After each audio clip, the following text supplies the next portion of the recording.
Hi, in this video we're going to go over how to understand your Hydra Lister settings. The first thing you'll want to do is go to the Hydra Lister homepage and click on Launch Hydra. From there, you'll click on the Settings US if you're selling on the United States platform of eBay, or the Settings UK tab if you're selling on the UK platform. And we're going to go over all of these settings. The first setting is for quantity. This is the default quantity that you want to list per item. If you want each item you list to have a quantity of 2, for example, enter 2 here. Listing duration. Select good till canceled, GTC, or select 30-day, etc. Special note, if you're listing good till canceled listings and you're using SKU Grid for repricing, be sure that you have an eBay store and you have the out of stock option turned on in your eBay account.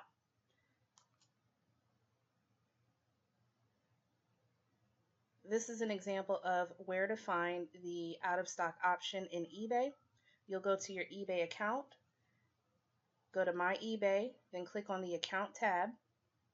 You're going to go to Site Preferences, and under Selling Preferences, there will be an option here if you have an eBay store that says Use the out of stock option. Check this to yes and then select Apply. Now we're going back to the Settings US or Settings UK tab. The next thing that you'll want to enter is your location. This is very important. eBay will not let you list if you do not have a location filled in. Enter your city, or you can enter something like continental or multiple locations, whatever you feel comfortable with, but something needs to be entered here. The next field is your postal code or zip code. Leave this blank if you have the location filled in, or you can enter a zip code.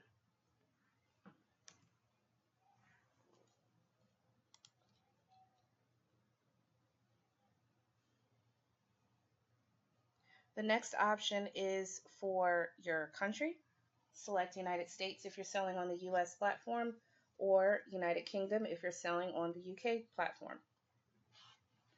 Next, you'll enter your PayPal email address that's associated with your eBay account. This is very important. You want to be able to collect your payments. Next is your dispatch time in days. This is also known as handling time. So whatever your default handling time is, enter that here. Usually 3 to 5 days is typically sufficient in most cases. Returns accepted.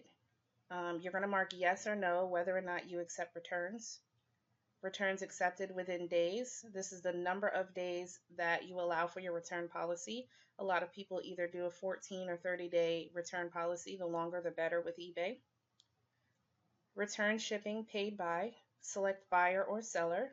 Typically you'll choose buyer here. Refund option. Choose if you're going to give money back or exchange, or no refund. Restocking fee. This will only work if you have hassle-free returns turned on in your eBay account. That usually doesn't work well for dropshippers though, but if you have that turned on, you can select a restocking fee to be deducted from your buyer's refund automatically. Otherwise, you will state your restocking fee, if you want to, within your description in your template, and manually deduct the restocking fee from any refunds that you issue. Next is the sales tax flat rate if you're not using the tax table. Do you currently charge sales tax on all items sold? Legally, you're only supposed to charge tax in the states that you have registered your business in.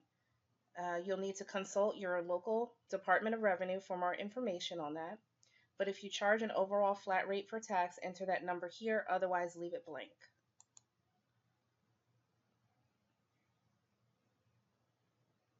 The next option is to use the sales tax table. Again, same thing with the previous comment.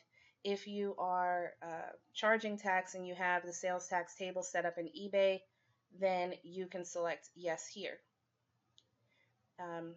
If you don't have the sales tax table set up in eBay, then change this to no.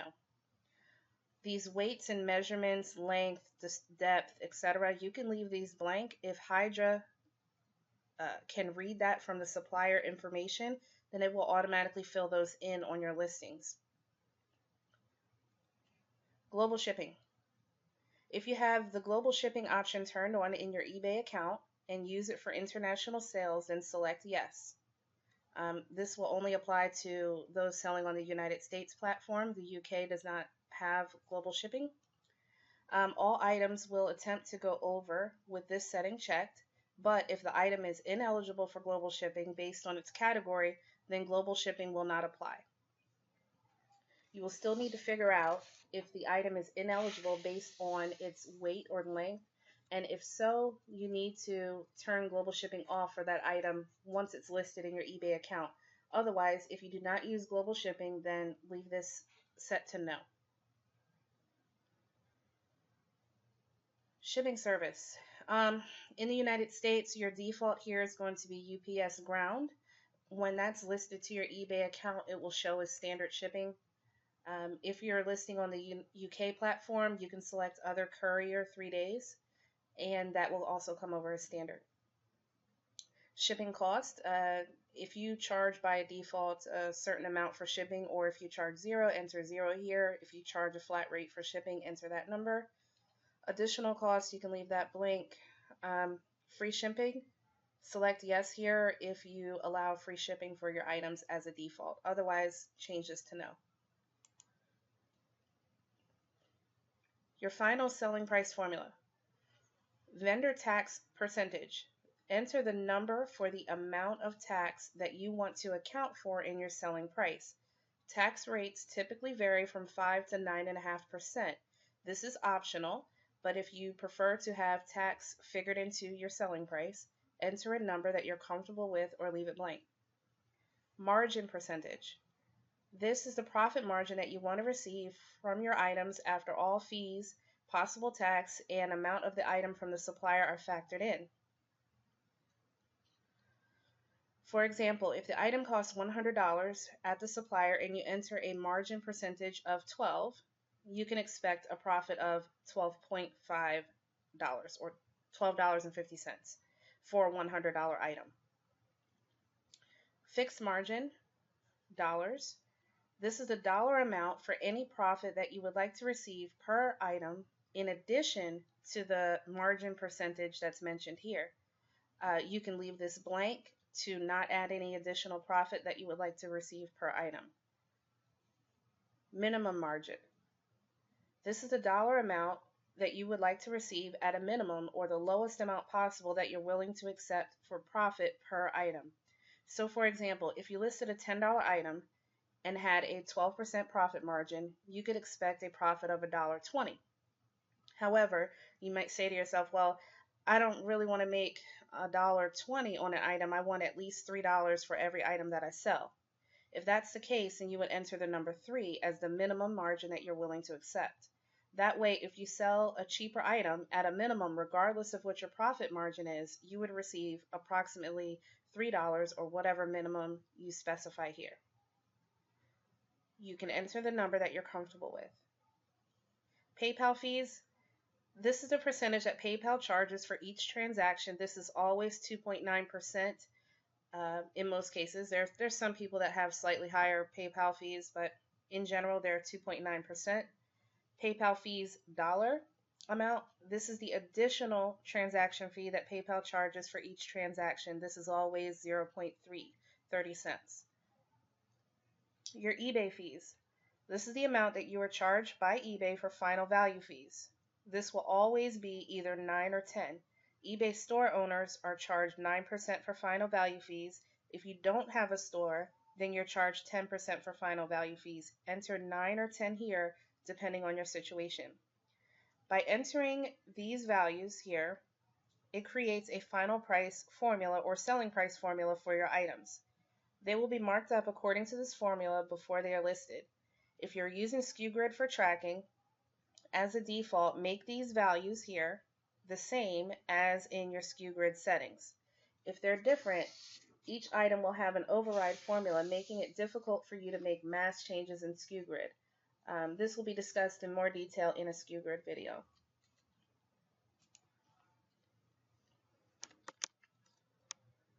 You can test your selling price formula by clicking on the Test Formula button. Once you do that, you're going to see a pop-up. That pop-up is going to have a box here, and by default it shows $100 because that's easy math if you work with 100. But let's assume that the starting price at the supplier is $100 for the item. You would click OK. Then it's going to show you that based on the formula that you've created here with these values, if you had an item that you're selling that's $100 at the supplier, Hydra Lister would mark your item up to $138.91 to give you an approximate margin of 12% profit, and factoring in all the fees and whatever tax that you had here. So that would allow you to walk away with a 12%, or basically $12 for every $100.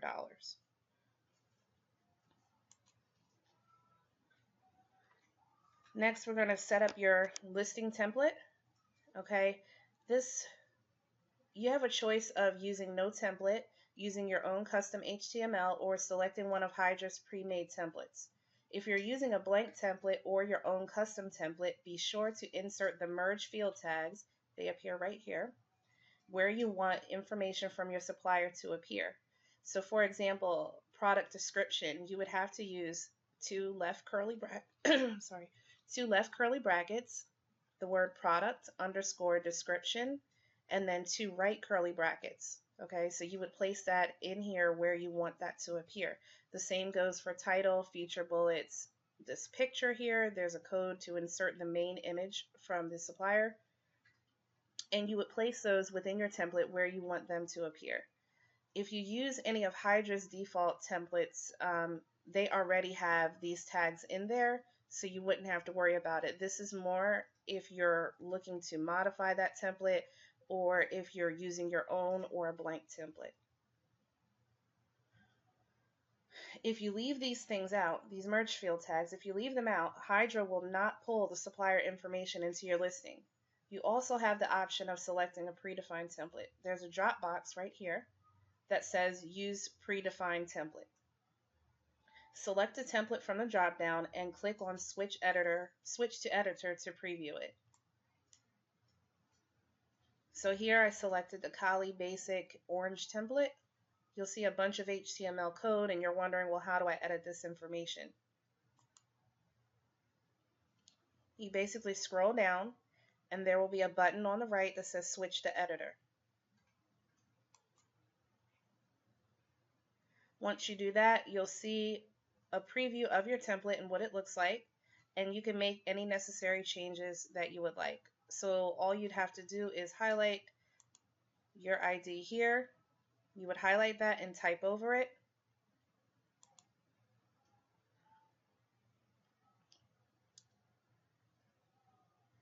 And then again, you just want to make sure that your merge tags are included in the body of the description. And like I said before, when you use a template that Hydra provides, they're already included. So that's all you have to do if you use one of Hydra's templates. You just basically enter in your store name at the top, and that's it. Next, we're going to talk about getting your developer keys. The first key that you'll need to get if you're using SKUGrid is your SKUGrid remote key. You need to click the Get Here link. It's best that you're already logged into SKUGrid before clicking this button. If you're already logged in, you'll be taken right to the Remote Import tab in SKUGrid. If you're not automatically routed there, I'm going to show you what that looks like. You would click this link that says Get Here. It would take you to log into SKUGrid. So you would enter your SKUGrid username and password. Click on Settings.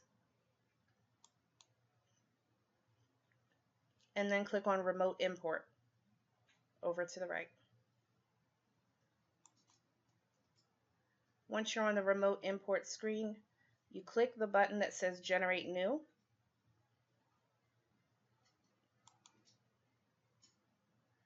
A SKUGrid remote key will appear here. It's going to have SKU remote underscore. It's going to have your username right here, another underscore followed by a number. You're going to highlight and copy this code and then save settings.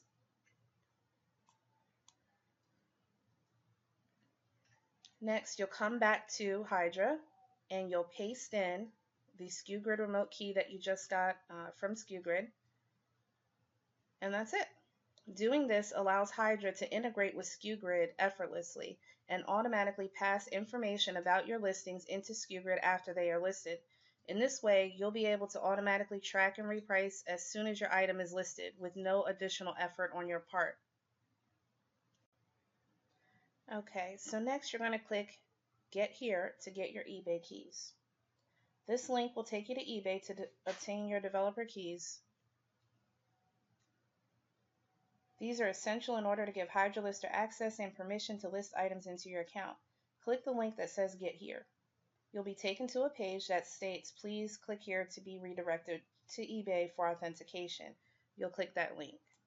But first, you'll see a little pop-up that says you're being redirected. All unsaved settings will be lost, which is why I told you to save after putting in your SKU remote key.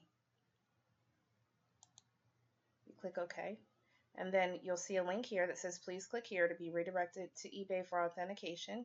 Click that link. It's going to take you to eBay to log in. You'll enter in your username and password and click sign in. Next, you'll be granting application access for Hydra Lister.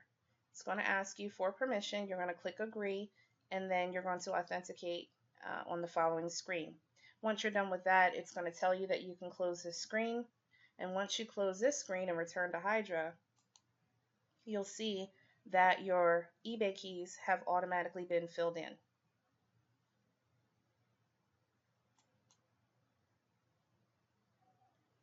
Next, you need to decide whether or not you're going to turn on export compare items. If you have this set to yes, what's going to happen is SKU, in addition to passing on your listing information, Hydra is going to also pass on your eBay link to go into the compare items field in SKU. This will basically help display an estimated profit on the SKU, and I will show you what I mean by that. This is an example in SKU. If you have compare item URLs filled in, they will appear here. It's going to be a link to your eBay item. It's going to show your current price on eBay, which is also known as compare price. It's going to show if you're charging for shipping here. And it's going to show whether or not your eBay listing is active or inactive. If inactive, it's going to say none. If active, it's going to say yes. I'm sorry, if active, it's going to say in stock. And what that does, having the compare item URL filled in, what that does is basically it allows SKU to display what your estimated profit will be. It's merely, the estimated profit is merely a difference between your selling price based on your compare item link minus your supplier price right here and your eBay and PayPal fees. That's what will display here in the estimated profit column. If you don't have compare item URLs filled in, like I don't have them filled in here, then my estimated profit on the grid will always be a negative number. That's okay. It doesn't really matter. This is just a display for your information. The repricing is still being done based off of this column here. And as you notice, it still has the eBay links over here showing me my current price on eBay and whether or not it's in stock on eBay. So really, compare item is not necessarily a requirement, but if you would like it filled in so that you can display an estimated profit on the grid, then you would want to have export compare items turned to yes. If you don't really care, then you can leave it turned to no. There's a few reasons why you wouldn't want it turned on. Some people do because they like looking at the estimated profit on the grid. Other people prefer not to have it on because basically every time SKU is looking at your item, looking at this link, it's going to increase the number of views you have on your item, but those views aren't actually coming from a person. So they don't want inflated views on their item for obvious reasons. And also, it also costs an additional credit with SKU every time SKU is looking at this compare item link. So it also helps saving credits if you have it turned off. But keep in mind, if you don't have it on, your estimated profit on the grid is going to be negative because it's like subtracting your supplier cost from zero. So it's always going to be a negative number. But don't worry about that. It doesn't really matter. You're still going to get the profit that you want based on this column here. So once you decide whether or not to turn on compare items, all you do is select export compare items, yes or no, and then you save. And here we have a quick note for our UK sellers. The setup is exactly the same. The only differences are the default shipping carrier. As mentioned before, if you're in the UK, as a default, you might want to select other carrier 3 days. The other difference is the currency. So because the currency conversions are different, your margins will actually be a little higher here, and that's it. Other than that, the setup is exactly the same. So congratulations, you're now ready to list with Hydra. Thank you for watching.